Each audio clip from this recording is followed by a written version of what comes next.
दोस्तों नमस्कार। मैं एक रिसर्च स्कॉलर हूँ। मेरा नाम मुनीश कुमार है।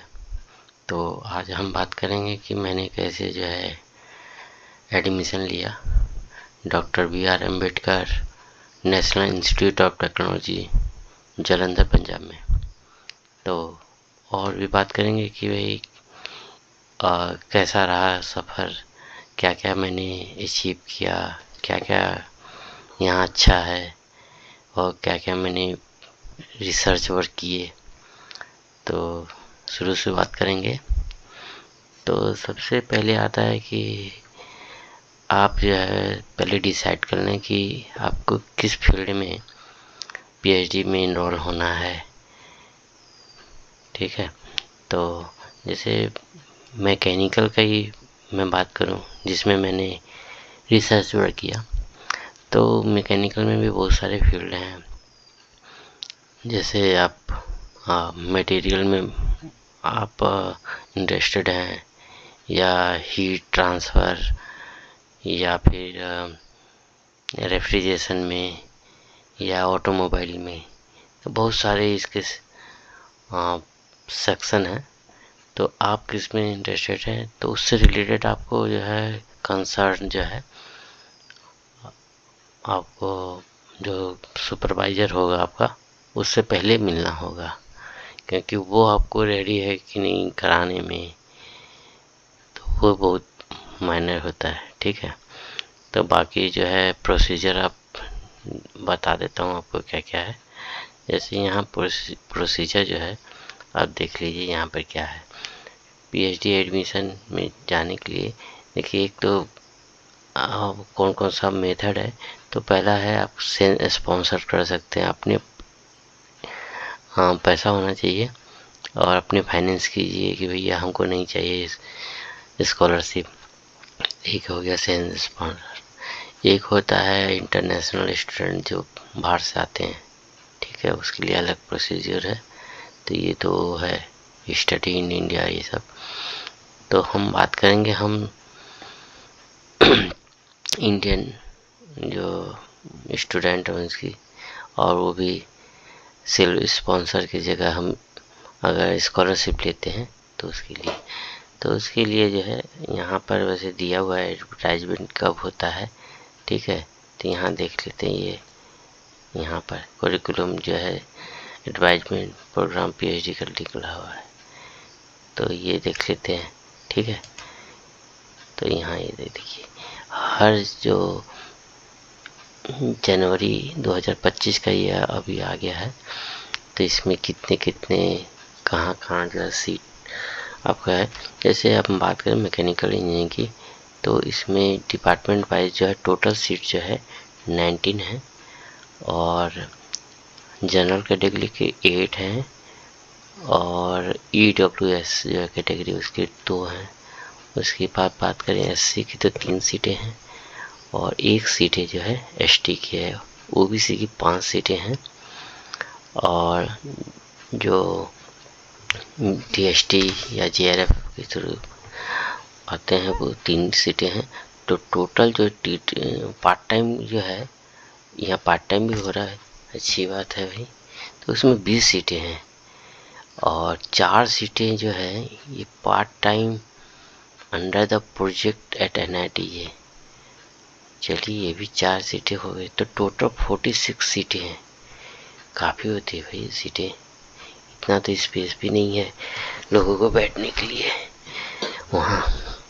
तो हम लोग तो लैब में बैठते थे, उस समय काफ़ी रस होता था, काफ़ी रस हो गया था। फर्स्ट टाइम में तो 2 ही थे, उसमें एमटेक के भी स्टूडेंट आ जाते हैं, तो लैब में काफ़ी रस हो जाता है। आदमी रिसर्च क्या करेगा, रस इतना रहता है, कंसंट्रेशन नहीं बन पाता है। चलिए एनीवे ये देख लेते हैं। अच्छा, बात है यहाँ स्कॉलरशिप की। तो स्कॉलरशिप के लिए ये एनएसपी नेशनल स्कॉलरशिप पोर्टल भी जो गवर्नमेंट का है वो भी देख सकते हैं।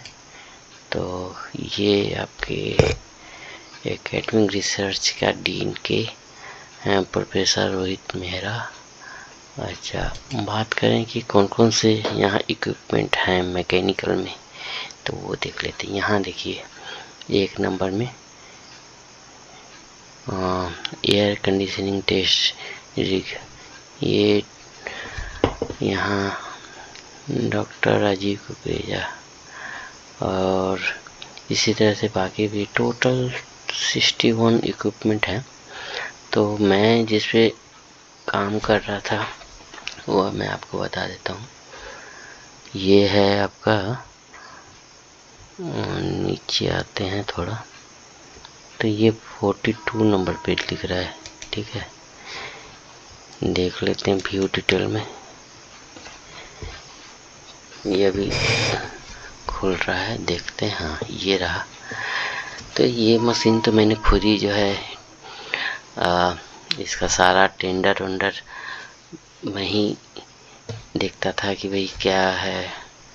तो सुपरवाइज़र ने काम दे रखा था भाई टेंडर का भी, भैया ये सारा टेंडर वेंडर दे के बनाना है, क्लर्कल वर्क तो करते थे। उस समय 2014 की बात है, 2014 से लेके ये आया है 2019 में सेटअप हो गया था। MTS का है ये, आपका सर्वो हाइड्रोलिक मशीन है। 250 किलो न्यूटन इसका फोर्स कैपेसिटी है। ठीक है, तो ये फटिक टेस्टिंग के लिए काफ़ी अच्छा है। लेकिन जहाँ तक मैं बात करूँ कि जो कंपोजिट मटेरियल है जिसमें मैं कर रहा था, तो उसके लिए ये बेनिफिशियल नहीं था, क्योंकि वहाँ फोर्स इतना ज़्यादा था कि जो कंपोजिट मटेरियल उस पर बहुत कम लोड पे ही काम हो जाता है। 80 न्यूटन पे ही होने लगेगा, आपको इतना किलो न्यूटन की ज़रूरत है नहीं। लेकिन जबकि मंगा लिए थे सुपरवाइज़र ने अपना DST के थ्रू, तो अल्टीमेटली इसी पे करना था मुझे। लेकिन मैं ऑलरेडी 5 साल मेरे पूरे हो चुके थे, और काम करना जो है विदाउट स्कॉलरशिप काफ़ी महंगा पड़ रहा था मुझे। घर से भी जो है प्रेशर था भाई कि भाई कैसे किया जाए। तो अब तो ये मैंने काफ़ी सेटअप कर दिया। ये मैकेनिकल डिपार्टमेंट के नीचे ग्राउंड फ्लोर पर ही है। तो इसका सेटअप मैंने सारा कर दिया था। अब तो काफ़ी एडवांस हो गया है। पीछे में चिलर वुलर भी लग गए हैं, दोस्तों ने बताए थे। तो देखिए यहाँ पर high and low fatigue analysis है। फटीक क्रैक कर सकता है, fracture toughness, tensile compression and bending analysis है। ठीक है, तो ये बुक कर सकते हैं, वहाँ के स्टूडेंट के लिए ही है, वो बुक कर सकते हैं और अपना कर सकते हैं। तो ये कंसर्न पड़ रहा है। देखिए डॉक्टर रमन बेदी हैं प्रोफेसर मैकेनिकल डिपार्टमेंट, हमारे समय में एसोसिएट थे, लेकिन अब जिनका प्रमोशन हो चुका है। तो ये रहे। अच्छा, बात करेंगे कि भाई अब कौन कौन से प्रोफेसर हैं जो डिपार्टमेंट में हैं। तो ये रहा ऑन गोइंग सेल कमिटी। तो यहाँ देखिए टीन एकेडमिक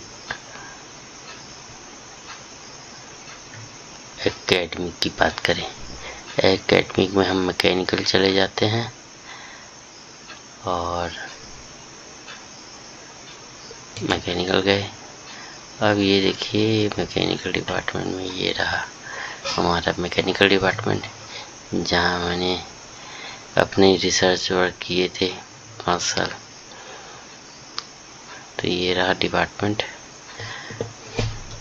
और बात करें कि भाई कौन कौन से पीपल हैं, पीपल तो फैकल्टी पहले देख लेते हैं।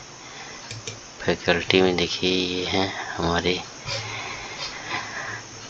डॉक्टर DK शुक्ला, प्रमोद कुमार, और इधर में डॉक्टर जोसेफ आनंद। तो ये अलग अलग फील्ड के महारथी हैं। तो इनका प्रोफाइल चेक करके आप जैसे इनका प्रोफाइल चेक कर लिए, ये किस फील्ड में जो है कराएंगे रिसर्च प्रोफाइल, ये देख लीजिए यहाँ लिखा हुआ है। कितना जनरल पुलिस किए हैं, ये कितना कॉन्फ्रेंस किए हैं, सारा कुछ है। इसके बेस पे आप इनसे देख लीजिए कि आपसे रिलेटेड है या नहीं। उसके बाद आप इनसे कंसल्ट कीजिए और ये आपको गाइड करेंगे कि भैया ये कराएंगे या नहीं कराएंगे। तो और भी फैकल्टी का देख लेते हैं। तो यहाँ ये सब नए बच्चे हैं, नए आए हैं। तो अभी कितना है, कोई आईआईटी मंडी से हैं, कोई IISM धनबाद से हैं, कोई IIT कानपुर से हैं, ये ठीक है। तो अलग अलग हैं, वही कितने हैं। ये डॉक्टर सुमित कुमार, किसी के बारे में बुरा नहीं बोलना चाहिए, जो भी हैं अपना किए हैं, जैसे भी लगे हैं अपना, तो इस पे कमेंट नहीं करना चाहिए। बाकी ये देख लेते हैं अभी स्टूडेंट स्कॉलर कहते हैं, PhD स्कॉलर।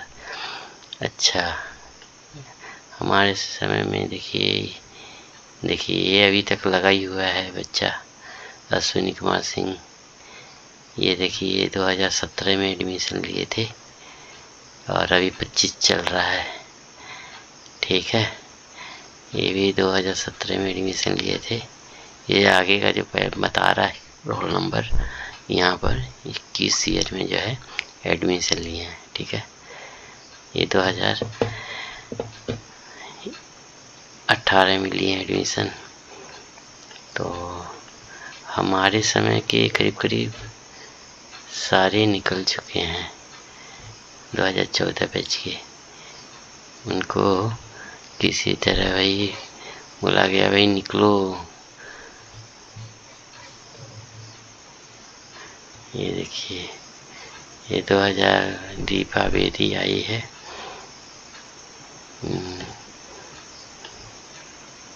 बहुत बच्चे हो गए हैं, इतनी भीड़ है PhD करने में। ये PhD करेंगे क्या करेंगे पता नहीं। सामान तो मेन तो प्रोक्योरमेंट में ही, मैकेनिकल में टाइम सारा लग जाता है। आप टेंडर भरिए, फिर वो रिजेक्ट हो जाएगा। प्रोफेसर जो है आपस में तानातानी रहती है, तो वो एक दूसरे का सामान ही नहीं बनवाएंगे। फिर आपको परचेज डिपार्टमेंट है, वहाँ भी कलर सब, उसके बाद डीन का साइन होगा, डायरेक्टर का साइन होगा, फिर सामान आएगा। तो 5 साल तो यूँ पास हो जाते हैं। उसके बाद जाके प्रोजेक्ट आपका रिसर्च वर्क चालू होगा, आप सैंपल बनाइएगा, टेस्ट कीजिएगा।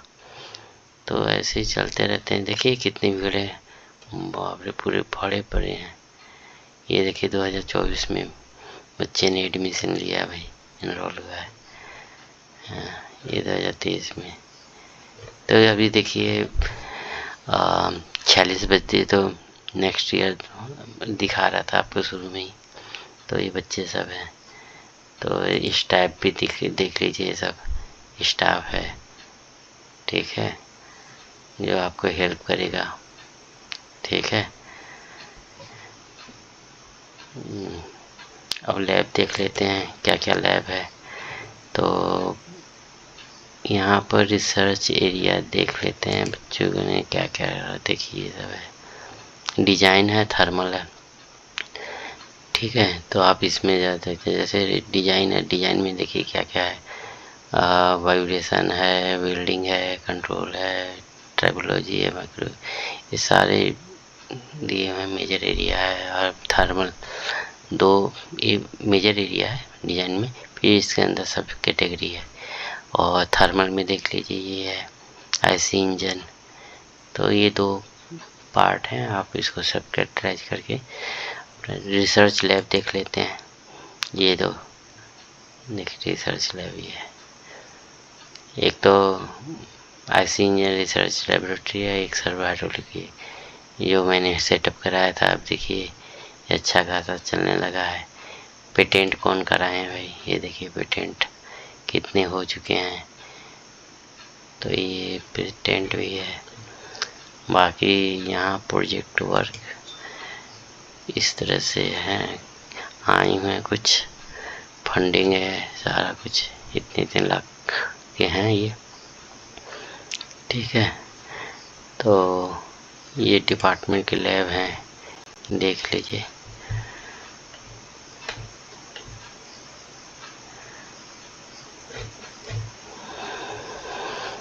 तो बात करनी होगी कि भाई कैसा वहाँ रिसर्च का माहौल है। रिसर्च का माहौल कम है, आपको ही जो करना होगा। और कुछ तो दिखते हैं कि टाइम पे जो है आपका सामान ही नहीं आएगा, तो आप 5 साल में, तो 3 साल का ऐसे पीरियड रहता है, 2 साल आपका और लीजिए, तो 5 साल में नहीं होते जब तक आपका स्टाइपेंड मिल रहा है। 5 साल के लिए स्टाइपेंड इंटाइटल्ड है, उसके बाद आपका बंद है स्टाइपेंड। उसके बाद आप अपने पैसे पे जो है डिपेंडेंट रहिए और अपना काम कीजिए। तो ये दिक्कतें हैं मैकेनिकल डिपार्टमेंट में। तो मैंने तो काफ़ी स्ट्रगल किया, लास्ट में मैंने छोड़ना पड़ा मुझे, क्योंकि मुझे 5 साल से ऊपर हो रहा था और घर से जैसा बताया आपको दिक्कतें होने लगी थी, और सुपरवाइज़र भी कोई कोऑपरेट नहीं कर रहे थे। तो अल्टीमेटली मुझे छोड़ना ही पड़ा। अच्छा, बात कर लेते हैं, मैंने कुछ काम भी किए हैं। तो ये रहे, आपको मैंने दिखा देते हैं। ये देखिए मैंने कुछ पेपर पब्लिश किए थे। तो ये मेरा साथी है डॉक्टर सुरेंद्र कुमार। तो इसने भी जो है काफ़ी स्ट्रगल किया, लेकिन अब ये डॉक्टर साहब हो गए। तो मैं तो अब रिसर्च स्कॉलर अभी भी हूँ। तो ये देखिए है मेरा काम था ये कार्बन नैनो ट्यूब पे। तो मैं आपको यही सजेस्ट करूँगा कि टॉपिक आप ऐसा चुनें जिस पे आप कर पाएँ। मैं जो टॉपिक लिया ये कितना कॉम्प्लेक्स था, वहाँ पर हर चीज़ के लिए सुविधा नहीं थी कि आप कर पाएँ। आपको इसका जो है माइक्रो स्ट्रक्चर लेने के लिए भी आपको जो है दूसरे इंस्टीट्यूट के लिए डिपेंडेंट होना पड़ता था। जैसे सेम टाइम जो होता था वो दूसरे इंस्टीट्यूट में था, जैसे MNIT जबलपुर में था, तो वहाँ पे जाना पड़ता था या पैसे दे के जो है करवाने पड़ते थे, काफ़ी महंगा पड़ जाता था। तो ये है आपको, तो ये मैंने किए थे। तो यहाँ पर एक मशीन है DMA, डायनेमिक एनालिसिस। तो ये देखिए यहाँ, तो हम जो है बात करेंगे कि भाई अभी काफ़ी टाइम हो गए, इस पे जो है आप बाकी रिसर्च पर बात करेंगे। तो आज के लिए इतना काफ़ी है कि आपको कैसे एडमिशन लेना है, क्या क्या देखना है रिसर्च पर के लिए बहुत ज़रूरी है। ठीक है, तो थैंक यू गाइस आपको वीडियो देखने के लिए, और चैनल को लाइक कीजिए, सब्सक्राइब कीजिए। ऐसे मोर रिसर्च वर्क के टॉपिक आते रहेंगे कि किस तरह से आपको करना है, क्या क्या ध्यान देना है। तो यहीं पर मैं टॉपिक को समाप्त कर रहा हूँ। तो थैंक यू गाइस।